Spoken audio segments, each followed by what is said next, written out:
Welcome back to the Investing on the Go podcast brought to you by FundCalibre. Despite the negative headlines for Europe in recent months, our guest today remains positive on the region and shares his insights into investing on the continent. Hello, I'm Ryan Lightfoot Amanoff, and today I'm joined by Chris Garston, manager of the elite-rated Waverton European Capital Growth Fund. Chris, thank you very much for your time today. Thank you. Now, you remain positive on the what you're calling the COVID cyclical recovery stocks. Could you just maybe talk us through what you mean by this and maybe an example of one of these stocks and why you remain so positive on it? Yeah, well, COVID really challenged a lot of companies. They were either hit by demand disruption or supply disruption. And we take the view that challenges equal opportunities. And if I break those two groups down into two, so on the demand disruption, those were companies like healthcare, where suddenly people couldn't go to hospital. And so there's a huge backlog of cancer treatment cases, or the airports where people couldn't travel anymore. But the companies then did a lot of cost cutting. So we feel over the medium term, the earnings potential of that group will be higher in the coming years than it was pre-pandemic. But it also hits a lot of companies on, say, the demand was fine, but there was a supply upset.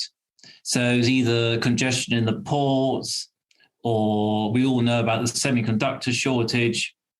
And so if I just take an example here, the semiconductor shortage really benefited the car companies, because for the first time in living memory, demand was greater than supply, because people had money in their back pockets, but the car companies simply couldn't produce enough cars.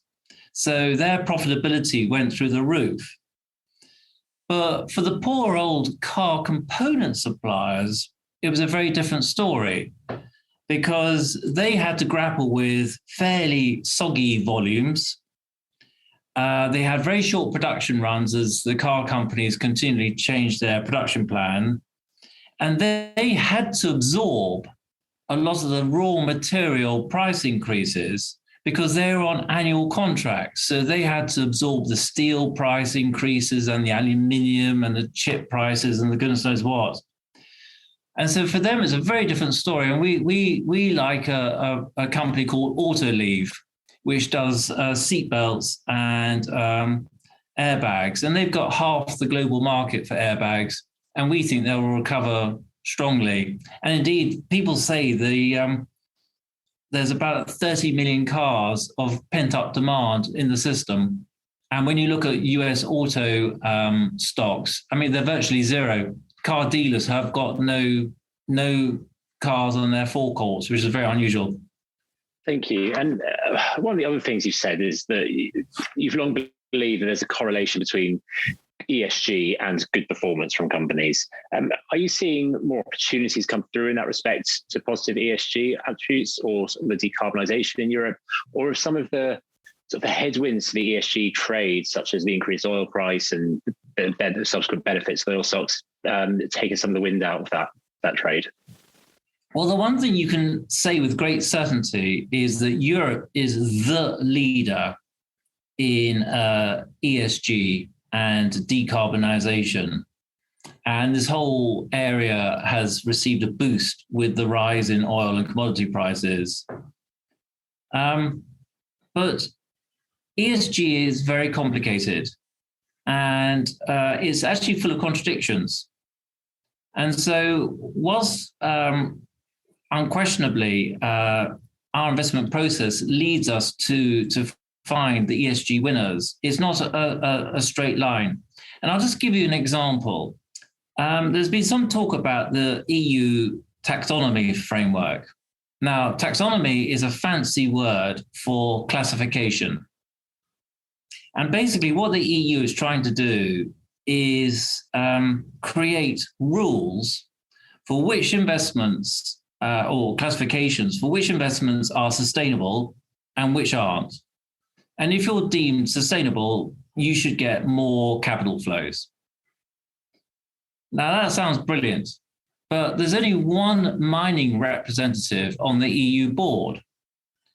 So the EU has decreed that mining is not sustainable and therefore should not receive capital flows. But copper is good if you then change copper into electric motors, which help to decarbonize the world. So you've got this really weird situation that you're not allowed to mine copper, but you are allowed to use it. And so what we did is we looked at a Swedish company that mines copper because they do it in an extremely environmentally friendly way. They have a very low carbon footprint in global terms. And not only that, they do it in a very safe way. They've had no fatalities for the last 14 years. And for a company their size, statistically, you should have a fatality every 1 or 2 years because it is a bulky business. And as it happens, they happen to be AAA rated by MSCI. So, we invested in them pre-Ukraine. And then obviously with Ukraine, they got a big boost. But it was that we don't religiously follow whatever the taxonomy stroke consensus thinking is. We come to our own conclusions. And, we try and avoid the crowded trades because those are the ones that are highly rated. And, they're the ones that have to earn off the high ratings. No, absolutely. Thank you. And you touched on a Swedish company there, and we have seen that you've got quite a significant amount in the Nordic region, particularly Sweden and also Finland. What is it about the region that you like so much? Well, what we like about it is that successful management teams have to wear a number of hats. And basically it's 4. They have to invest in their employees, to make sure that they're fully trained and motivated.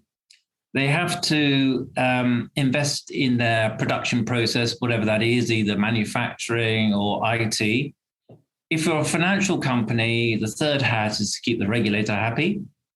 And finally, they need to keep an eye on shareholders to make sure they're well remunerated. And we think the Scandi/Nordic region gets a balance of those 4 very, very well. So, they keep them in balance.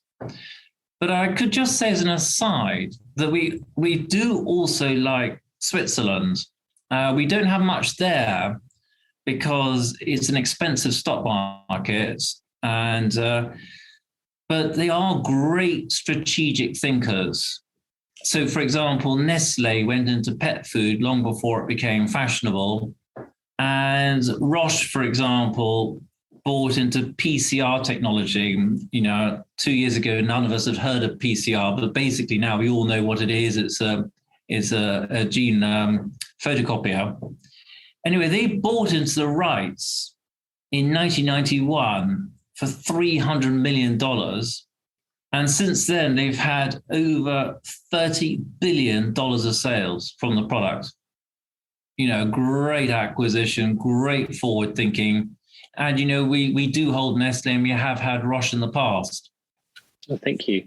And now sort of taking a step back and looking sort of at Europe as a whole, how worried are you about the recession in Europe and the fact that sort of one policy on interest rates really won't help some of the countries in the union? So Germany and Italy, very different economies, very different drivers, exposed very differently to interest rates.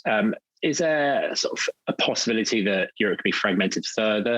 Are you concerned about sort of the Euro crisis 2.0?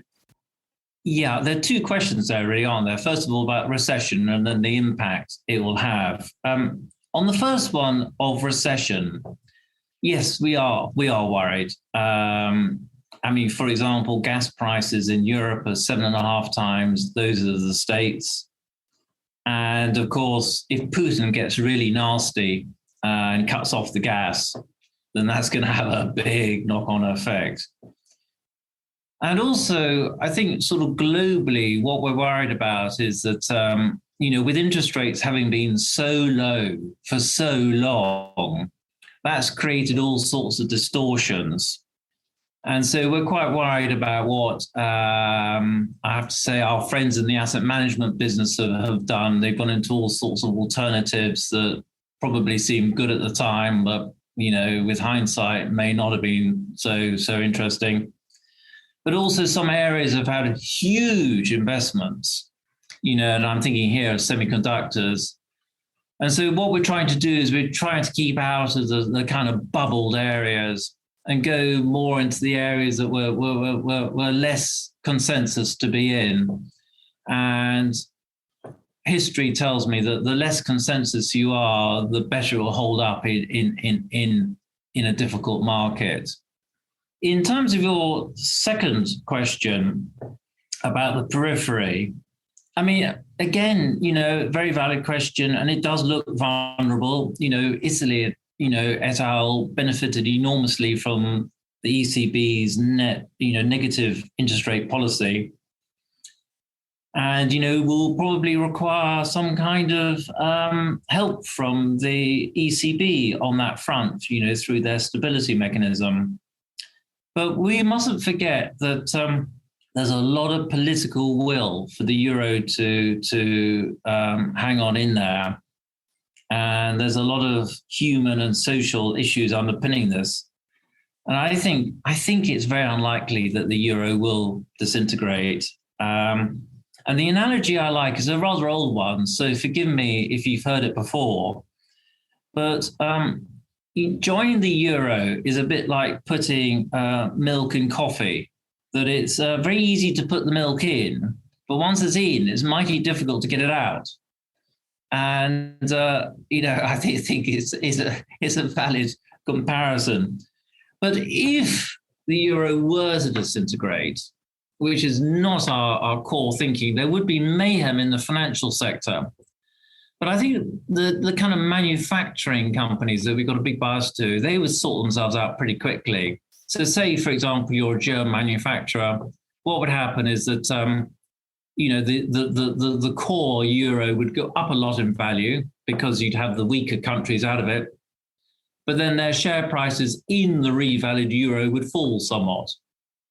So net, you'd probably be somewhat up. And I say somewhat up because when the Swiss franc revalued a few years ago, that is what happened. The franc went up more than the Swiss shares fell. Absolutely. And then again, the Ukraine situation, we've touched on it earlier, but do you think that the war in Ukraine has sort of strengthened Europe in other respects? We seem to have a more united front on the continent. Now they've got a sort of similar enemy in Russia. Do you think that potentially could play to Europe's strengths now? Yeah. Well, one area that has definitely benefited from the Ukraine situation is the defense sector. And, what we always try and do is to take emotions out of the investment process. And so we had bought a couple of the stocks before the war broke out. And our logic was threefold, one of which was that we felt the defense sector was scoring unjustifiably badly on ESG. The companies were very cheap. And finally, some had extremely interesting technology. In contrast, some other ones have very legacy systems, and obviously we're not into them. So the sum of all that is that we have kept our defense exposure that we had before the war. They've gone up, but the outlook has improved since the 24th of February. Okay, thank you. And then sort of maybe bringing it to a close, sort of rounding the whole thing off, we've talked about quite a few negatives for Europe, some positives. What would you say to an investor today if they're unsure whether or not to invest in Europe? What is the sort of the base investment case for the continent? Well, first of all, I would like to thank you for considering the region, because we have found over the years, a lot of people have a very closed view of Europe. They don't like Brussels. They don't like the euro. It's bound to fail. And so, just forget the region and go somewhere else. But of course, like everything, is more nuanced than that. So, for example, since we launched the fund, Denmark's up sevenfold in dollar terms. That's almost up to the Nasdaq level. But other countries like Belgium, Portugal, and Ireland have delivered you a stunning zero return. So you've always got to try and be on the hunt for the winners. And all I can say after the correction, which has been quite significant already, down 20% year to date, the market certainly looks vastly more interesting than it did 8 months ago. The dollar strength should help, and a lot of companies are, a lot more global, a lot more professionally managed than they were a few years ago. And so, all I'd like to do is to just conclude by saying that, we invest in great companies that just happen to be based in Europe. They're either at the vanguard of the energy transition, or just benefiting from headwinds turning into tailwinds. But the key thing is to pay close attention to the stock market rating, because the biggest headwind of all is a very high stock market rating, because at some point you have to earn it off, and if anything doesn't quite go according to plan, that's when you make a very serious loss. Well, on that note, Chris, we're going to have to leave it there. So thank you very much for your time today. Well, thank you. Chris and his co-manager, Charles Glass, have been running this strategy for over 2 decades and believe that only a third of European companies are run for shareholders. The fund focuses on finding these companies through reforming European businesses. To learn more about the Waverton European Capital Growth Fund, visit our website, FundCalibre.com, and don't forget to subscribe to the Investing on the Go podcast, available wherever you get your podcasts. Please remember, we've been discussing individual companies to bring investing to life for you. It's not a recommendation to buy or sell. The fund may or may not still hold these companies at the time of listening. Elite ratings are based on FundCalibre's research methodology and are the opinion of FundCalibre's research team only.